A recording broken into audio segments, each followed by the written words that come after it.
Hello' everyone, LP-UPৰ আকৌ ৪৫০০টা পদৰ বাবে নিযুক্তিৰ বিজ্ঞাপন ওলাইছে।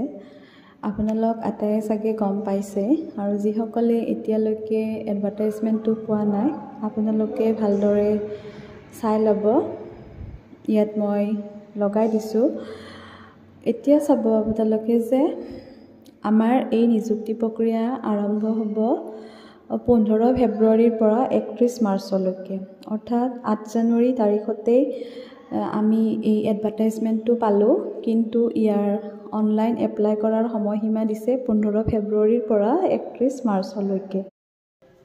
আমি যিসকলে স্কুলত কাম কৰি আছোঁ তেওঁলোকে কেইদিনমান আগতে গম পাইছিলোঁ যে ব্লক অফিচৰ পৰা যিসকল টিচাৰ 2025 বৰ্ষত ৰিটায়াৰ হ'ব তেওঁলোকৰ ডাটাবোৰ বিচৰা হৈছিল। গতিকে এতিয়া ক'ব পাৰি যে যিহেতু 31 মাৰ্চলৈকে এই অনলাইন এপ্লাই কৰাৰ সময়সীমা বঢ়াই দিছে আপোনালোকক, গতিকে যিসকল টিচাৰ এতিয়াও ৰিটায়াৰ হোৱাই নাই অৰ্থাৎ জানুৱাৰীৰ পৰা মাৰ্চৰ ভিতৰত তেওঁলোক ৰিটায়াৰ হ'ব, সেই শিক্ষকৰ পদবিলাকৰ কাৰণে আবেদন আপোনালোকৰ কাৰণে মুকলি কৰি দিয়া হৈছে। সেইকাৰণে এই ৪৫০০টা পদৰ বিজ্ঞাপন আগতীয়াকৈ যদিও ওলাই দিছে কিন্তু এপ্লাই কৰাৰ সময়সীমা দিছে 15 ফেব্ৰুৱাৰীৰ পৰা 31 মাৰ্চলৈকে।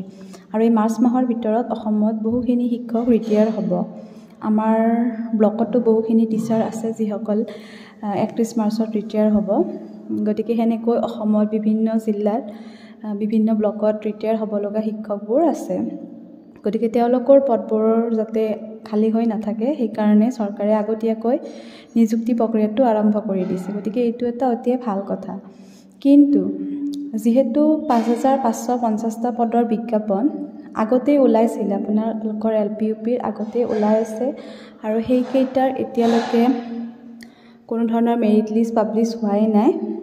গতিকে এতিয়া ক'ব গ'লে LP-UPৰ ক্ষেত্ৰত 10,000টা পোষ্টৰ এডভাৰটাইজমেণ্ট ওলাইছে। গতিকে এই 10,000 মানুহৰ ভিতৰত অভাৰলেপিং হৈ যাব, কাৰণ দুটা ভাগত ভাগ কৰি চাকৰিৰ এডভাৰটাইজমেণ্টটো দিয়া হৈছে। এতিয়া আগৰ যি ৫৫৫০টা পদৰ বিজ্ঞাপন ওলাই আছে অৰ্থাৎ আগতেই তেওঁলোকৰ এপ্লাইৰ সময়সীমা পাৰ হৈ গৈছে। কিছু ক্ষেত্ৰত কিছু ডিষ্ট্ৰিক্টত ভেৰিফিকেশ্যনো হৈছে, কিন্তু এতিয়া তেওঁলোকৰ মেৰিট লিষ্টবোৰ পাব্লিছ হোৱা নাই। গতিকে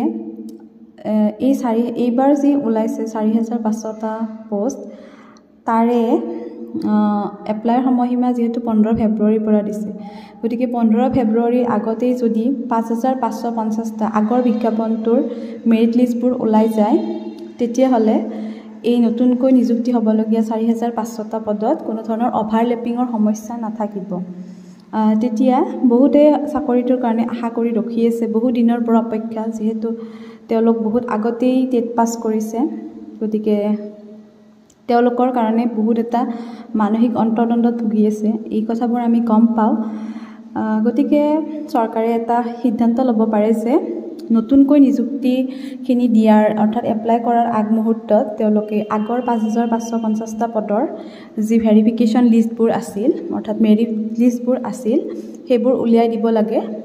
তেতিয়া অন্তত নতুনকৈ যিসকলে পাছ কৰিছে বা যিসকলৰ আগৰ মেৰিট লিষ্টত নাম নাথাকিব তেওঁলোকেহে এপ্লাই কৰিব, কাৰণ এজন মানুহে যিহেতু এটা চাকৰিয়ে ল'ব পাৰিব। গতিকে একবাৰ মেৰিট লিষ্টত নাম অহাৰ পিছত হয়তো দ্বিতীয়বাৰ আকৌ এপ্লাই নকৰিব তেওঁলোকে। গতিকে চৰকাৰে এইখিনি পদক্ষেপ ল'ব পাৰে, যিহেতু নিবনুৱাসকল বহুত মানসিক অন্তৰ্দ্বন্দ্বত ভুগি আছে। কাৰণ বৰ্তমান সময়ত চৰকাৰী চাকৰি এটা কিমান প্ৰয়োজন সেই কথাটো আমি বুজি পাওঁ। গতিকে এইখিনি আপোনালোকক জনালোঁ আৰু পৰৱৰ্তী সময়ত আপোনালোকৰ কি প্ৰশ্ন জানিব লগা থাকে কমেণ্ট ছেকশ্যনত জনাব, আমি ৰিপ্লাই দিবলৈ চেষ্টা কৰিম। ধন্যবাদ।